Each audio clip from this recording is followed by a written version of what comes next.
Protective equipment plays a crucial role in prevention of injuries. Everyone involved in the game has a responsibility to ensure that a player's equipment has the proper fit, protective quality, and is well maintained.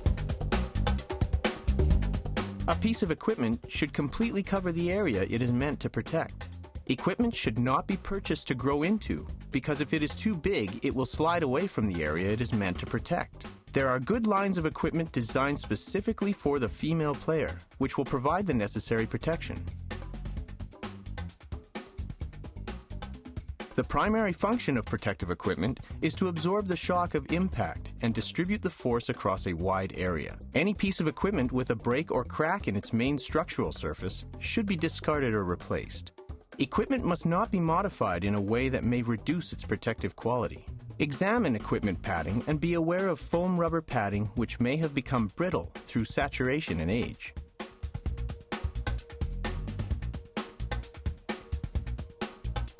Immediately after every game or practice, equipment should be hung to dry away from a direct heat source. Moisture allows dangerous bacteria to grow. All equipment, including the hockey bag, should be cleaned on a regular basis at home or professionally and should be sprayed periodically with an alcohol-based disinfecting spray. Periodic visual inspection of all equipment is recommended.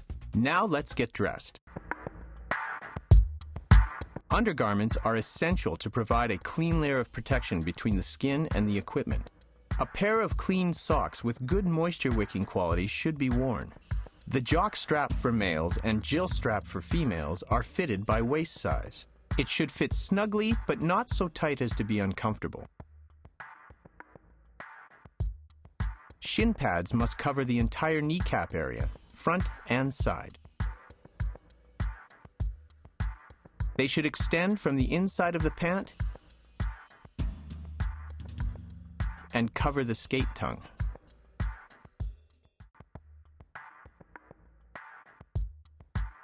Pants must adequately protect the front and sides of the thigh, tailbone, hip, and kidney area. A reminder, when standing, the pants should slightly overlap the top of the shin pad.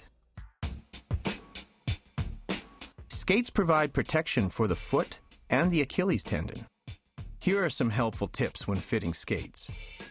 Wear the same type of socks that will be worn when playing. Put your foot in the skate and bang the heel down to ensure it is properly positioned in the boot. Be sure the skate fits comfortably, both in length and width.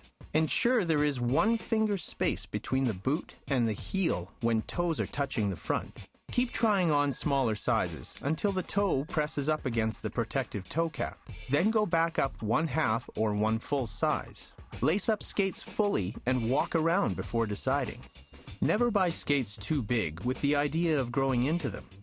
When skates are laced up, the eyelets should be 1 inches to 2 inches apart. If they come closer, the boot is too large. If they are wider apart, a bigger or at least a wider boot is required. When purchasing used skates, ensure there is good life left on the blade. It is recommended there be at least 1/2 inch left on the blade, and the ends of the blade should not be rounded off. Regularly check your skate blades for sharpness, nicks, bends, and loose rivets or screws. Wipe skate blades and holders after every use. Skates should be left unlaced with the insoles removed to allow proper drying. Never dry over a direct heat source.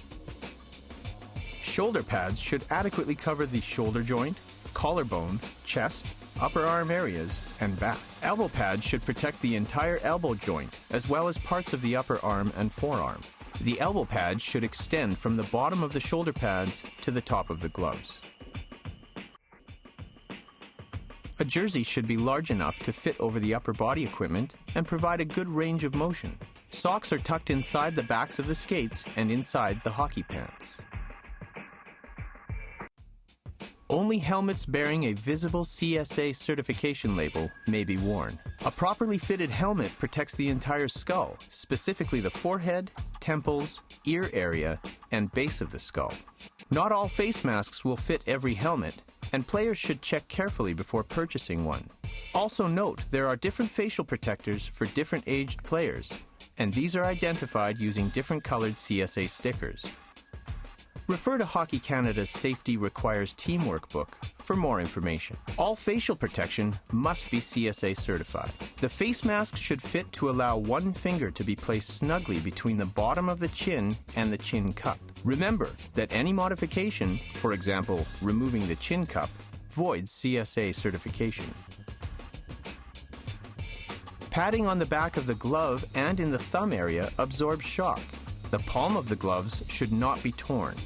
Properly fitted gloves should reach to the bottom of the elbow pads, covering the wrist area. If a player chooses to wear short-cuffed gloves, slash guards should be worn. The throat protector is an essential piece of equipment in the prevention of cuts to the throat area. All female and minor players must wear a throat protector with a BNQ certification logo. A throat protector should completely cover the throat. Important: throat protectors should not be altered in any way, as this could reduce its protective quality. It is also recommended that all hockey players wear a mouthguard, and that it ideally be molded to an athlete's teeth by a dentist.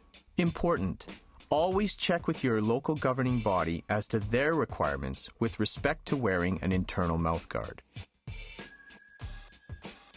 Here are some specific considerations for goaltenders' equipment. Goaltenders should wear a specially designed goaltender athletic support and cup for the extra padding and protection it provides. Goaltender pants have several additional protective pieces, and the padding is heavier than in regular pants. Goaltender pads should be fitted while wearing skates. A properly fitted pair extends from the toes of the skate to about 4 inches above the knee. Goalies' knee pads can be worn under these pads to provide additional protection. Always check current Hockey Canada rules with respect to the size of pads acceptable. All goaltenders are required to wear a BNQ certified throat protector. Upper body protection must protect the collarbone, entire chest, abdominal area, shoulder, and arms to the wrists. The belly pad should be tucked into the pants. Goaltenders are required to wear a CSA-certified hockey helmet to which a CSA-certified facial protector is attached and not altered in any way. Note that goaltender helmets have a specific color with respect to the CSA sticker. Refer to Hockey Canada's Safety Requires Teamwork book for more information.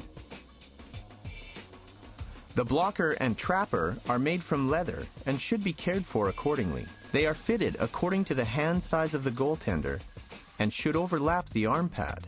Always check current Hockey Canada rules with respect to the size of blocker and trapper acceptable. A properly chosen stick is essential to developing effective puck control and shooting skills. Junior sticks are made with a narrower shaft than senior sticks. As well, the junior stick has a smaller blade. Senior sticks are for intermediate and older players who have the ability to control a larger stick, where the junior stick is more for the younger player. In street shoes, the stick should reach between the chin and the mouth with the toe of the stick on the ground. While wearing skates, the butt end of the stick should reach just below the chin.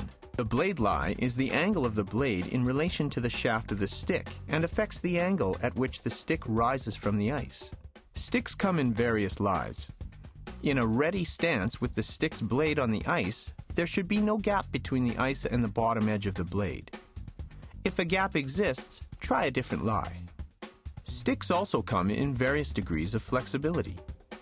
Generally, the less flexibility a stick has, the more strength required to use it. Younger players should use a stick with more flexibility. Important: the butt end of all sticks must be covered with tape or a commercially made butt end to prevent injuries. Goaltenders should choose a stick that allows them to comfortably assume the crouch position with the blade of the stick flat on the ice. While Hockey Canada playing rules are in place to address illegal and unsafe equipment, it is the responsibility of everyone involved in the sport to conduct regular equipment checks and ensure that players are properly and safely equipped at all times. Remember, each piece of equipment should completely cover the area it is meant to protect. When fully dressed, adequate protection is provided.